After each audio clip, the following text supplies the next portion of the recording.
Welcome to the Two Disabled Dudes podcast. We believe life is about how we react.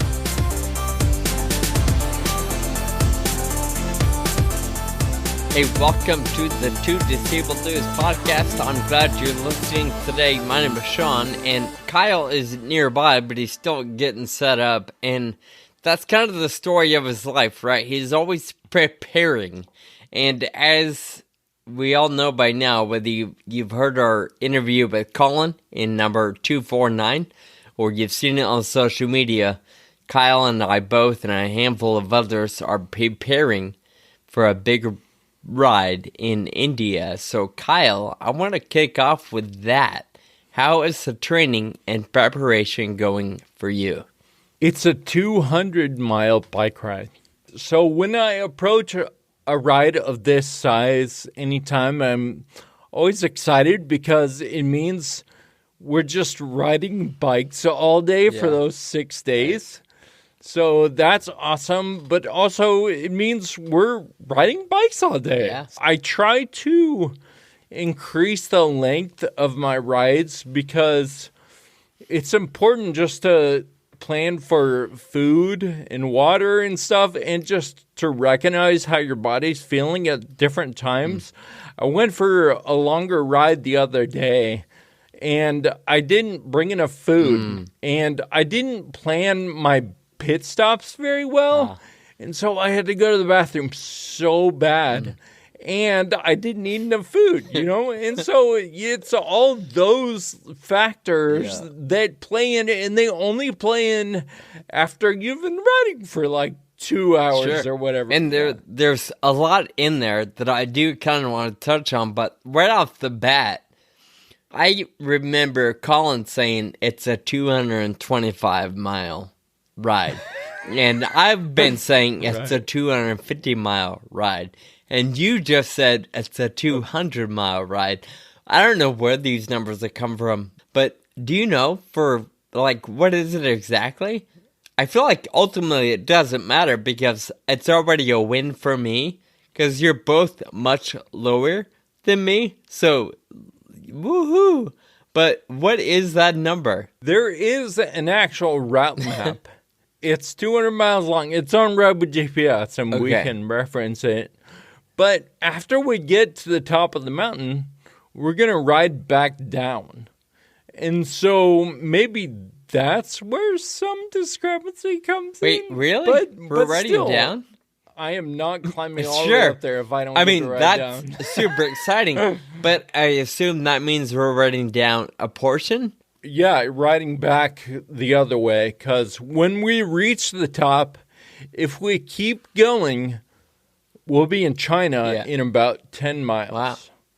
So when we reach the top, we're going to come back down the way we came. Like the whole way we came? Until we reach the bottom. Or... No, okay. not the whole that's what I mean. Like 27 miles. Sure. But okay. Yeah. Oh, so now it's 227 miles. This event is already a chaotic show, and I want to use the SH word, but I don't think I'm allowed to. But let's talk food. That's one thing that's on my radar. As you know, I'm a bit picky. Yeah. So I've been trying to just be more aware and certainly drink more water than usual. And I've been experimenting with different snacks and bars and whatnot. Dude, I went to Costco recently, and I don't go there a lot, just specific things, but I ended up hanging out quite a bit in their granola bar, protein bar aisle, and they have a lot of options. The bummer is, do I really want to buy 30 bars with never trying them? Like, what if I don't like them? But I did find...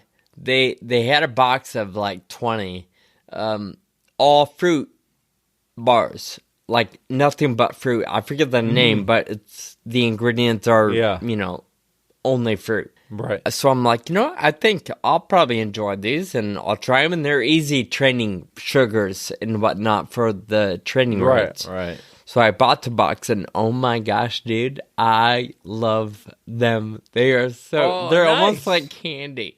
And the best way to describe them, it's a fruit roll-up, but super thick and, 4 inches long instead of a big 12-foot, or 1 foot long thing. It tastes very much like a fruit roll-up, but there's no added corn syrups or high fructose corn or anything like that. It's just layered banana and raspberry and whatever the different flavors are. So also you can think it's a beef stick texture, but it's not beef whatsoever. It's fruit. What about peanut butter and jelly? Are you a PB&J fan? I am not gonna lie. Please don't judge me. I eat a peanut butter jelly sandwich almost every night, and it's not 7 days a week, but certainly on the nights when I do the gym after work, because it's 8 or 9 o'clock by the time I get home, and the last thing I want to do is have a bowl of pasta before bedtime, or a chicken, or something heavy. Right. So I tend to do peanut butter and jelly sandwiches quite a bit. Nice. Yeah, that's one of my go-tos on the bike trail. I just don't like to pack them and hang on to them.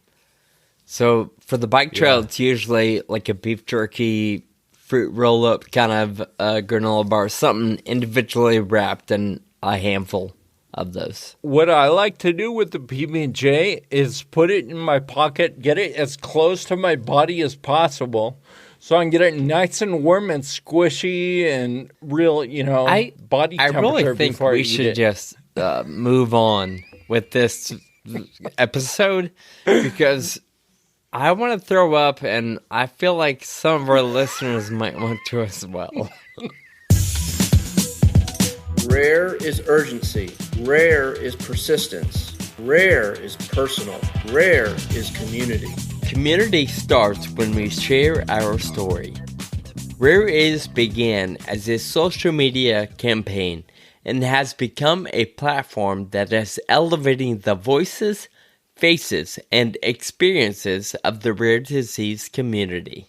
Rare is defined differently by everybody. Amgen's new program, Rare is One, aims to share diverse perspectives from around the world of those impacted by rare disease. Hear from storytellers who are navigating life with a rare disease, supporting a loved one, and advocating for change in the rare disease community, and the challenges they've encountered and overcome.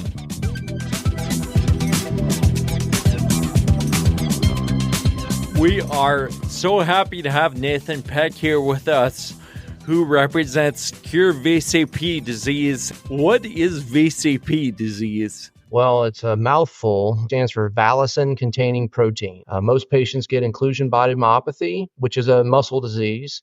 You can get Paget disease of bone, which is a skeletal disease. You can get frontotemporal dementia, which is a brain, neurological disease.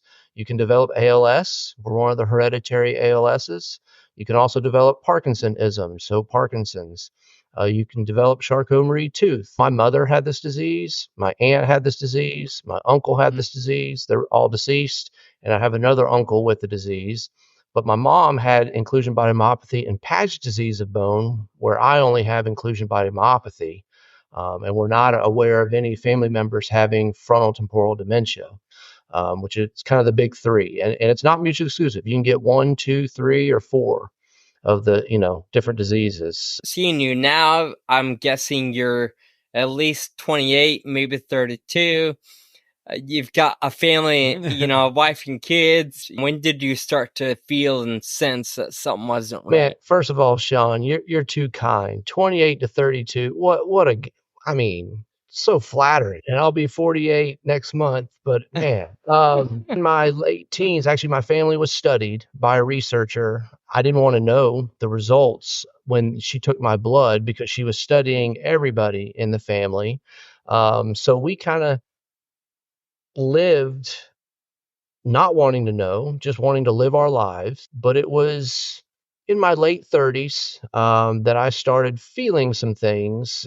behind me is an arcade machine that I started building, and it's heavy, but I would squat on the floor to put pieces together. And, I had to give myself a little bump to get back up. It wasn't, I just couldn't lift myself like in a squat. And so it's like, man, either I'm getting old or out of shape or whatever. And so then I did P90X and I could not recover. I was athletic and it's like, man, it's just not right. But around 2014, my mom ended up getting ill, sick, and she had the disease for 20 years. She couldn't feed, bathe herself, do anything for herself. She could barely move her thumb to drive her powered wheelchair. My dad had to do everything for her kind of the last 10, 15 years of her life. And so when she passed in 2014, I was ready to go get tested. Got a positive diagnosis and wasn't really surprised. We actually then kept it quiet for the next 2 years. We didn't tell anybody except my father. But, I can tell you for Allison, my wife, it really wore on her because she just felt like we were keeping a secret. There was the hope of a clinical trial with a drug with a particular researcher. And that's when I kind of came out and shared the story. And it was amazing, the response from everybody, like, wow, we didn't know, and, tell us more. And so that's where it really started to hit home, the power of telling your story. And I would offer that there's a lot of blessings that come out of telling your story, that if you don't tell it, you're going to miss some opportunities and people that come along, or there may be something in common that you just had no idea, or people are willing to step up and help in certain ways. And if you keep it close, if you just don't share, people don't know. They can't, and you're going to miss out on some significant blessings that might happen. It's not a blessing having the disease, but there are blessings of people that will come into your life or things that will happen that can help. When you talk about coming out, would you say the way your friends and family responded pushed you to get more active in the world of advocacy? Well, it was shortly after I came out, we had a dear friend that said, look, you've got to start a patient advocacy organization. It's man, that's too much work. I don't want to do that. But we did. We started Cure VCP Disease in early 2018. And then when I went to the Global Genes Advocacy Summit and then saw you guys, it was a life-changing experience for me. It was like, look, I don't have a choice in this. I have to do this because I have the skills.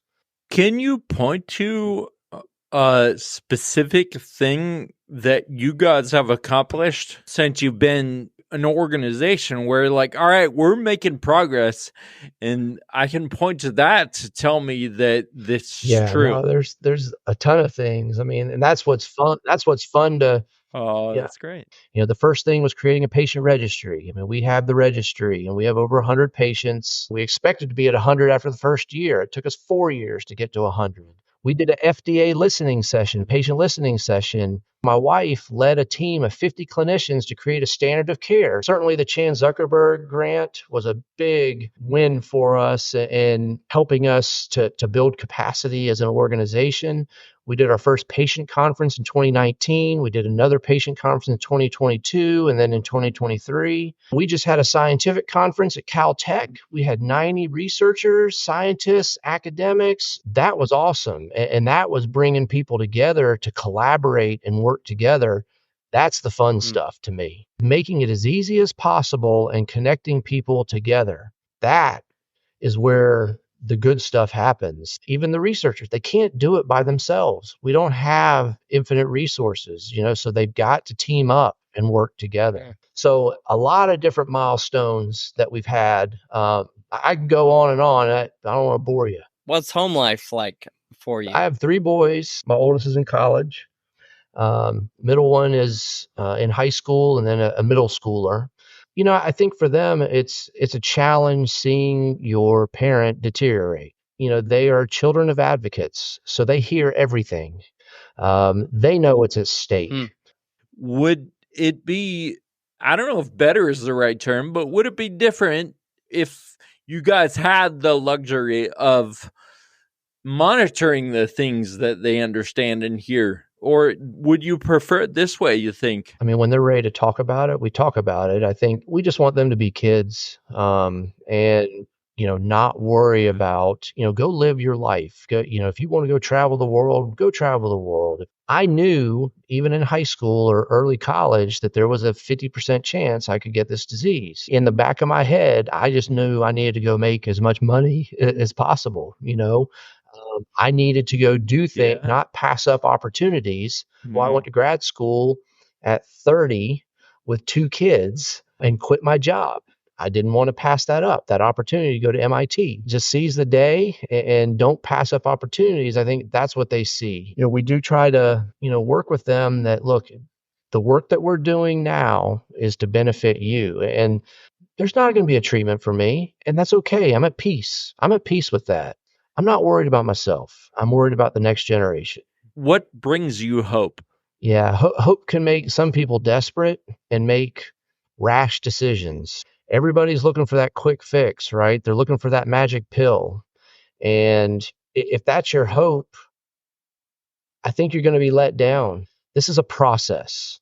And things don't happen fast. You have to learn, right? Sometimes you have to fail. And so that incremental learning that has to take place is going to set us up for success in the future. And so, what gives me hope is identifying more folks and getting them involved and their participation. Thank you so much for joining us today and sharing your perspective. Sean, thank you for the opportunity, and we all have to just keep working together. Absolutely.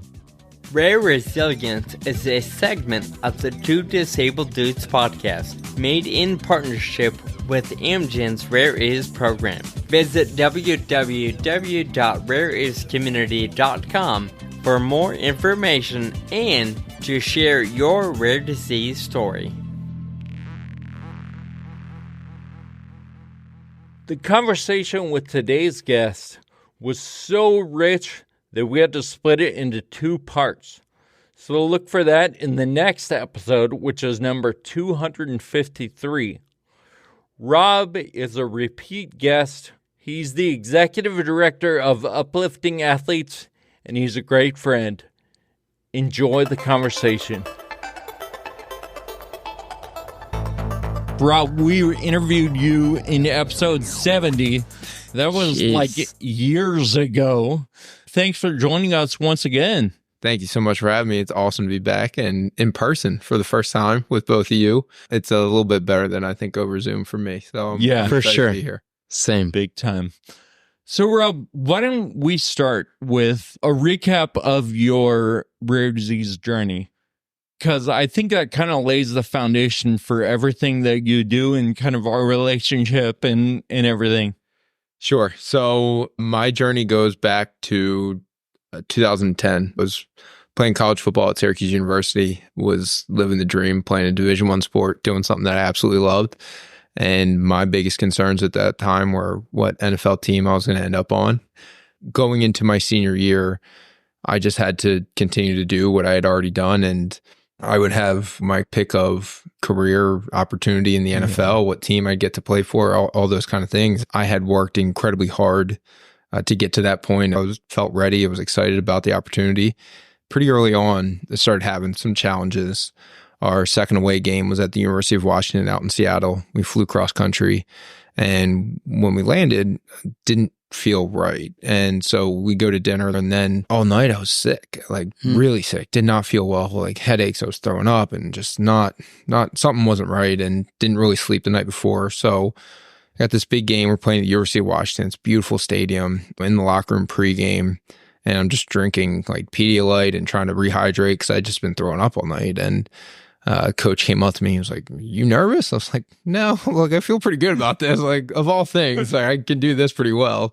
I was like, "I want to play." Had a good game, and just didn't think much about it. A couple weeks later, we fly again, and same thing happens. And then, as the season starts to progress, start to have trouble seeing the board in class. Start walking into practice, and the lights all of a sudden seem pretty bright, and having headaches every day, and independently, not really thinking too much of it. But when I look back, there was a lot of symptoms that had compiled over time. Yeah. Thanksgiving morning 2010, I woke up, hadn't done anything the night before, just was getting ready to go to practice, woke up and could not stop throwing up. And I remember stopping just long enough to get down to the facility. It was only a quarter mile from my apartment, and went right into the training room. I was like, something's not right. And they said, oh, it's all right. Like, get you some toast. Gave me toast, Pepto-Bismol, and pretzel sticks. Oh, is that the secret? Well, it was not the secret. I immediately started throwing that up, and they're like, oh, this isn't good.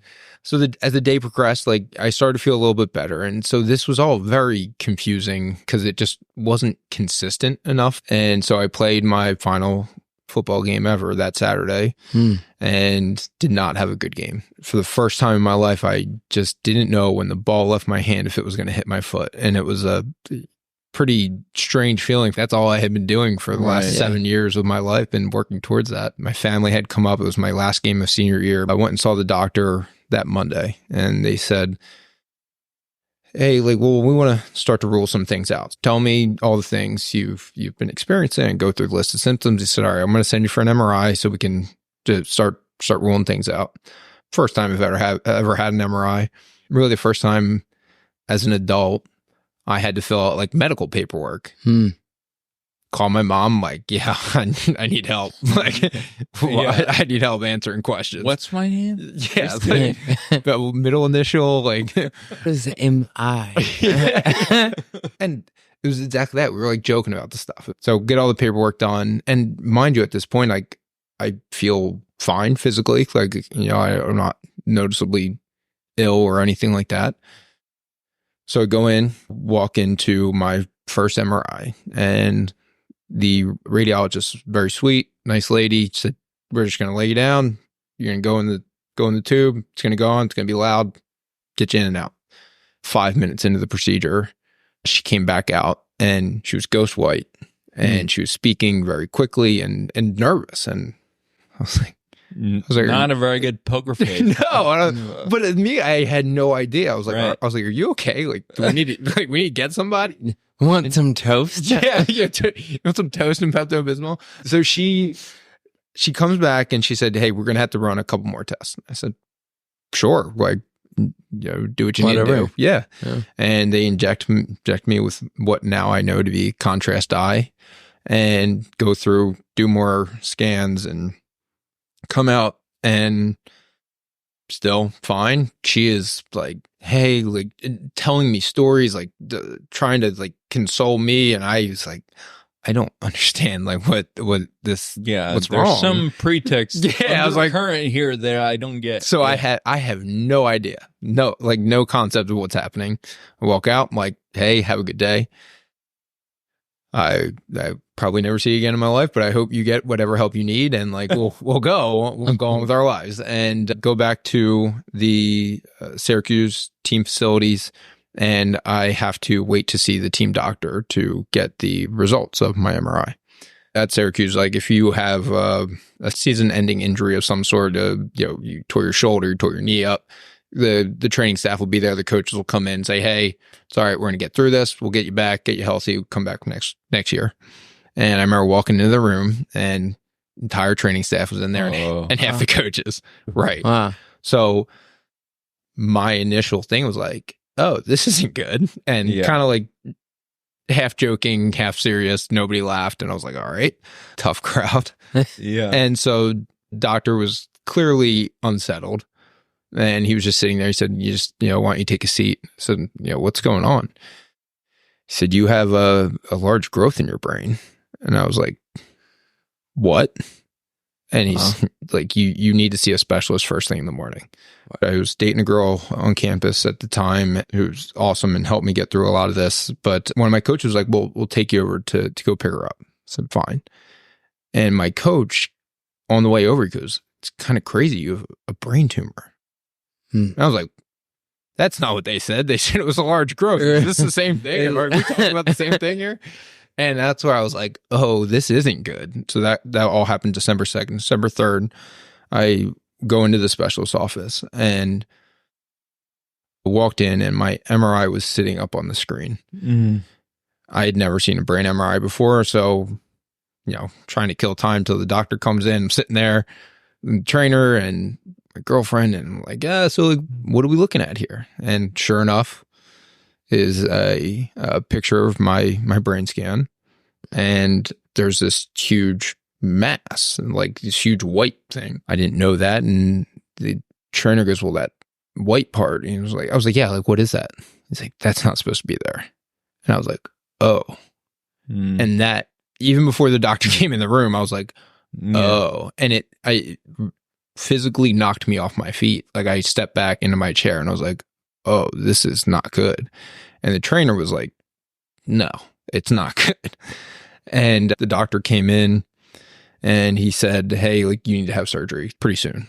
You haven't had a seizure or a stroke or any kind of major medical event, but we fear we're getting pretty close to that point because the tumor's gotten so big. Your symptoms are starting to become more persistent, more regular.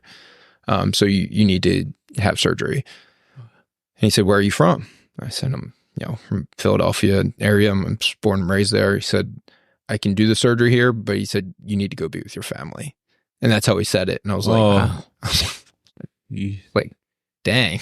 And huge credit to Syracuse and the university. 2 hours later, I was on a plane home to Philadelphia.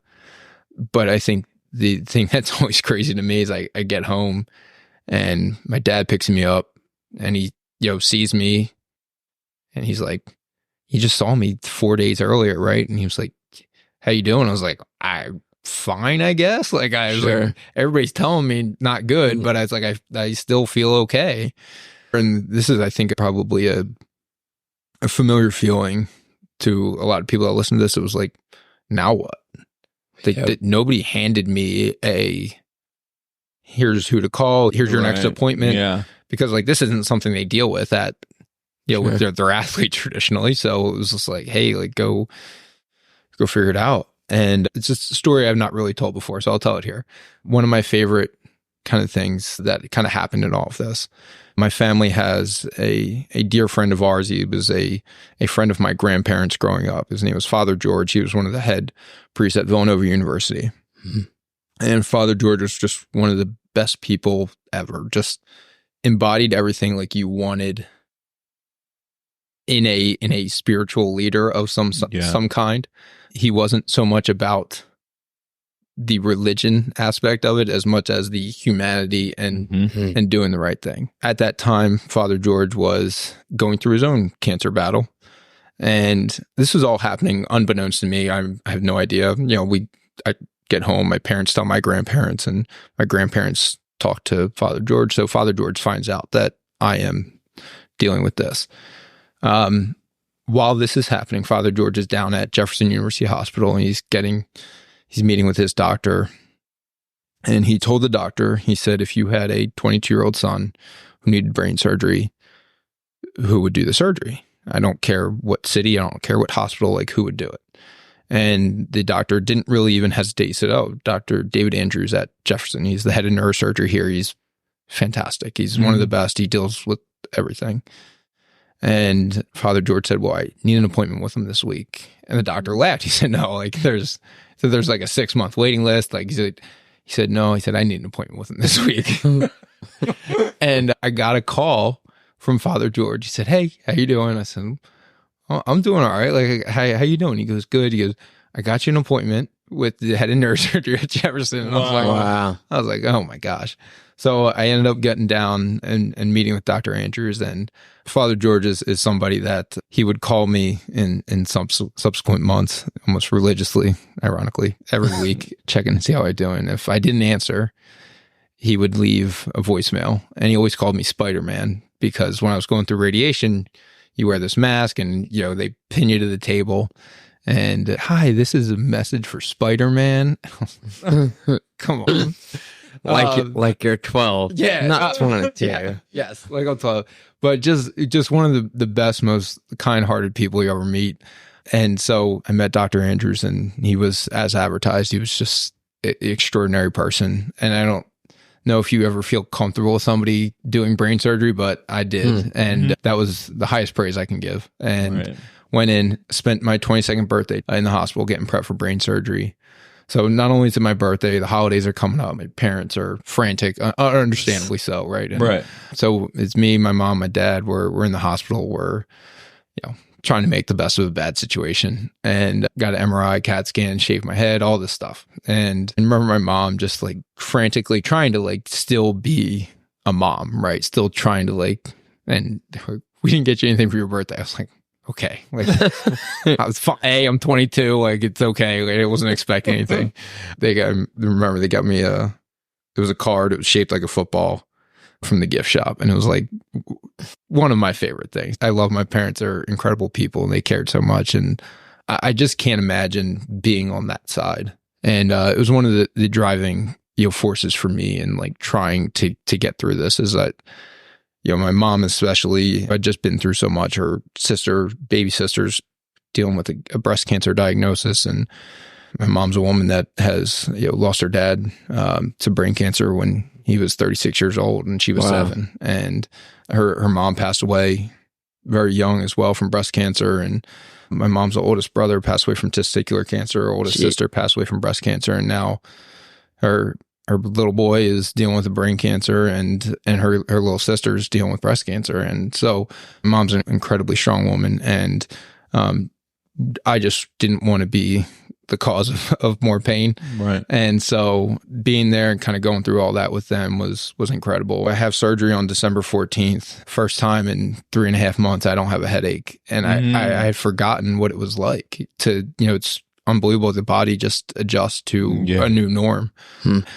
I felt good and I felt really good. The second day was a little bit more painful when the pain meds wore off, but the next part was the follow-up. It was like what are we dealing with? Is it benign? Is this kind of something we can move past? I can continue my football career. We go back December 20th, 5 days before Christmas. Doctor walks in and says there's several different types of tumors. There's like grade 1 for children. There's grade 2, which is less aggressive. And then you kind of pass this threshold barrier that is more aggressive in grade 3, and grade 4 is a glioma. And I'm like, I don't appreciate that I just got the whole spectrum because I don't know where I'm going to end up on this. Exactly. But he said, you got a grade 3 anaplastic astrocytoma. He said, there's no cure. And I was like, what do you mean? Like, that's not how this works, right? Like I go to the doctor's office, you guys give me something, I leave. I feel better in a couple of days. And that was like, it set in. It was just like, hey, this is something that you're going to be dealing with for the rest of your life. And that was insane. It shattered my innocence of what it meant to be alive. Like, and it really just shatters everything I was like, well, what can we do? And he said, well, there's things that we can try, and you're young and you're otherwise healthy coming into this. So we'll try to attack this with the most aggressive treatment that we can, but we don't know how it's going to end up essentially. And the famous line that I think a lot of us have probably experienced is don't look online and just trust what we're telling you. And I got home that day and, I slink away to the bathroom, pull my phone out. I'm like, what do we got here? 5-year survival rate, 15%. Wow. I'm like, all right, like, is there better information somewhere? Yeah. Unfortunately, there was not. I learned that, the nurses at that time basically told my parents, like, hey, probably won't make to 25th birthday. And, that was just kind of the start. And then, you go through the treatment protocol. You have chemo radiation every single day for 6.5 weeks.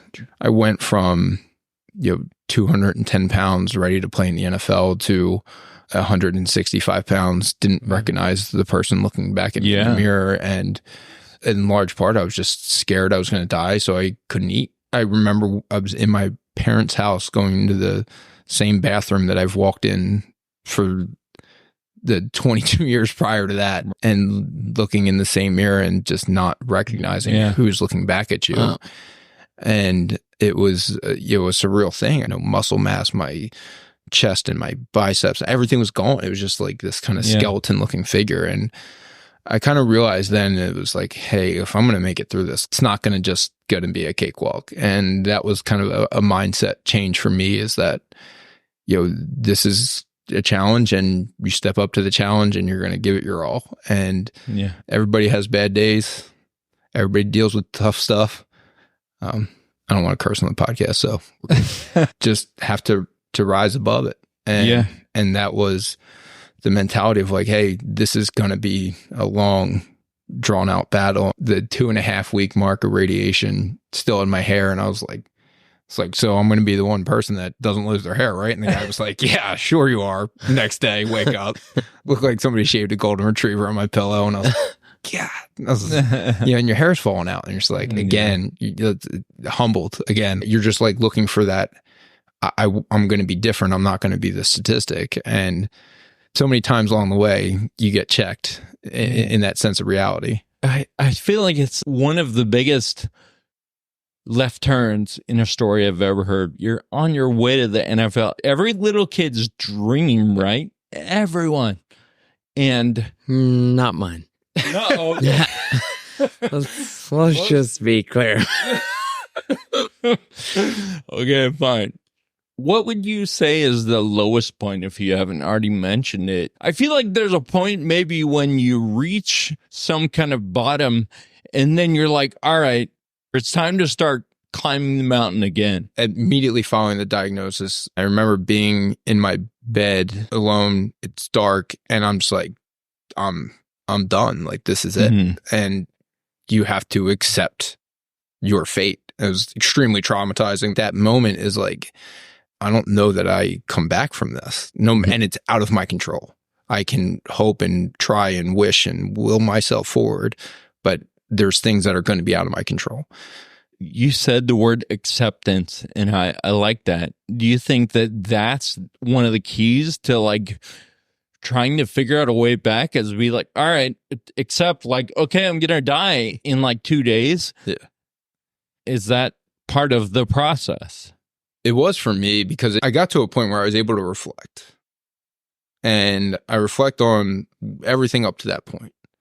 And I realized at the age of 22 that if I died, I've been one of the luckiest people in the world, because I have incredible family. I have incredible friends.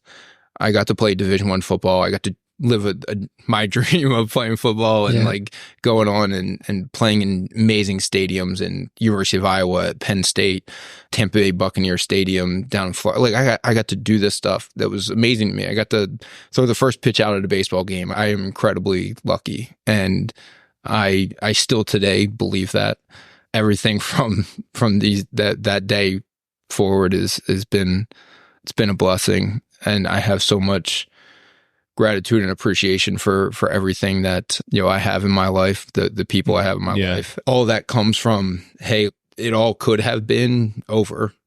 And now all of this is the fun stuff. This is the bonus time that you get.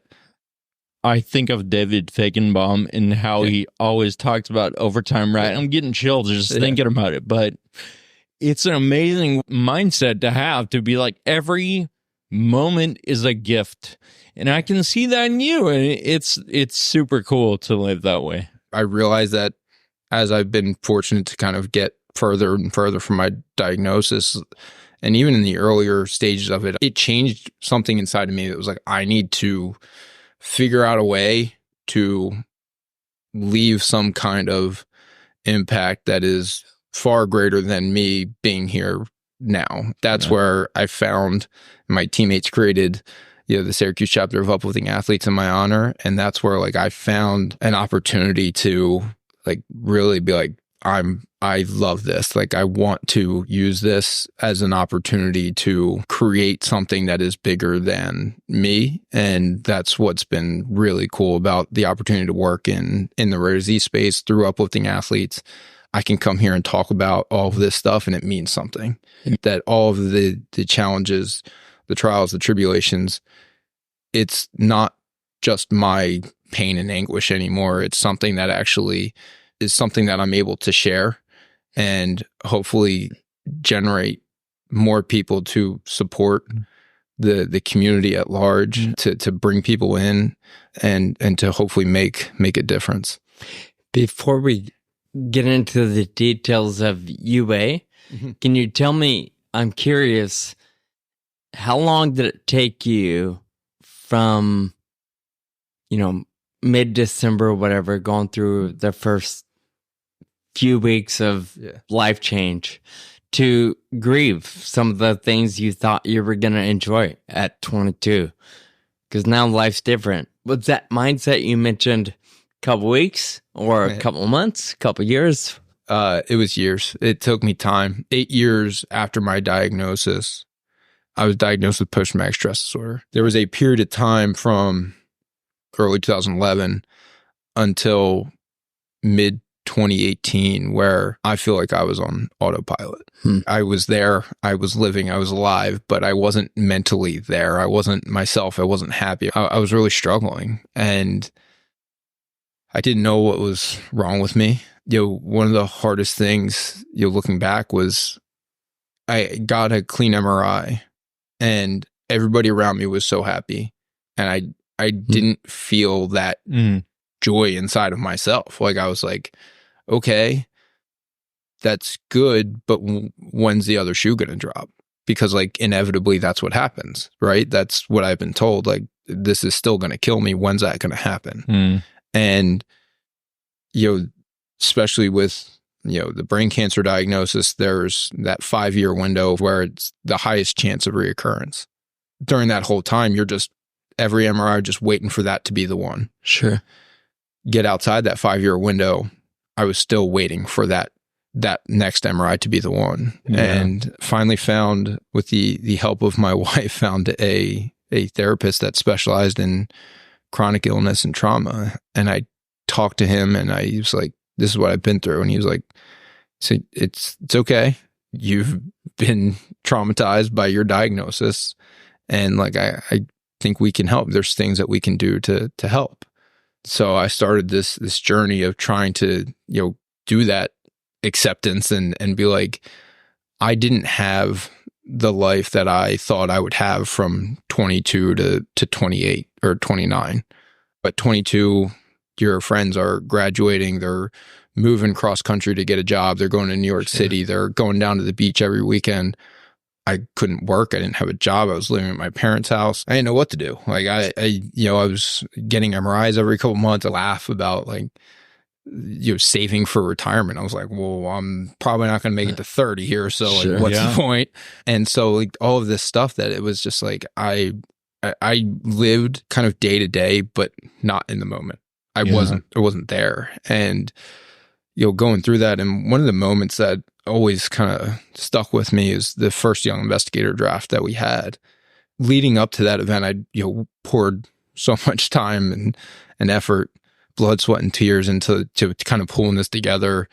Didn't really know what I was doing. I remember feeling so anxious and so uptight, like I was kind of being strangled going into that night, and being like, all right, well, once the event's over, I'm going to feel better. Like, it's just the anxiety of this. And during this time, like, I'm now in this role where I'm talking about all the stuff that I've been through, but not able to process it. And that first Young Investigator draft, I was waiting for that night to be over, because I was like, I'll feel better once it's done. And I remember as soon as the event was over, I turned to my wife and I was like, I think I need to go to the hospital. Like, I can't breathe. That's when I realized, like, this isn't something that was just going to go away. This isn't something this wasn't just like, I'm nervous about things coming together well. Like, there was physical things about me that were manifesting in a way that it was like, I don't feel right. And that's when I finally found the therapist that was like, hey, like, you have post-traumatic stress disorder. This is what that means. And you have to kind of deal with your trauma and deal with what you've been through, and accept the fact that, and so the acceptance thing again, like, you have to accept the fact that, like, hey, this isn't your fault. This isn't something that you could control. This isn't something you can do, but you can just have gratitude, have appreciation for where you are, what you have, and kind of move through that process.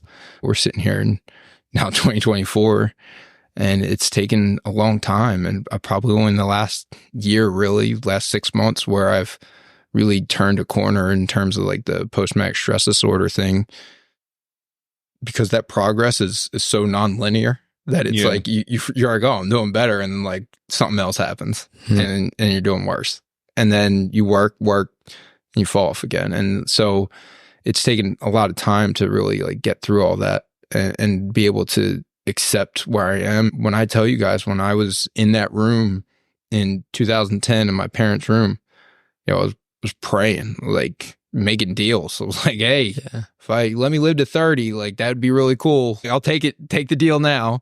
So I never thought of myself as 31, 32, 33 years old, 34 years old. And, now I'm at a place where like I can see myself, in a future or being a dad. And like, that was something that was so traumatizing to me, was that like, I can't have a kid. Like I want to be there for the kid. Yeah. And you have to accept that's not something you get to control, whether you're sick or whether you're not. That's something you can only do what you can do. You can be kind, show love, have gratitude, and things will go as they will. Wow. We cannot control what the future holds. So try not to worry about it. And especially with the work that I get to do, it's like, hey, we can make a difference as much as we can, and we get what we get and try to make the most of that and go from there. Yeah. Wow, that's like the basis of life.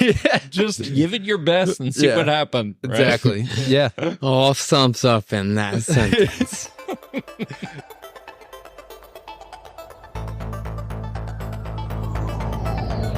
This conversation will be continued. Tune into episode 253 to hear about Rob's work with uplifting athletes. Until then, keep living with urgency. Thank you for listening to the Two Disabled Dudes podcast. This show is possible with your support. Visit twodisableddudes.com to stay connected. Find us on Facebook and Instagram. And be sure to subscribe on your favorite podcast player.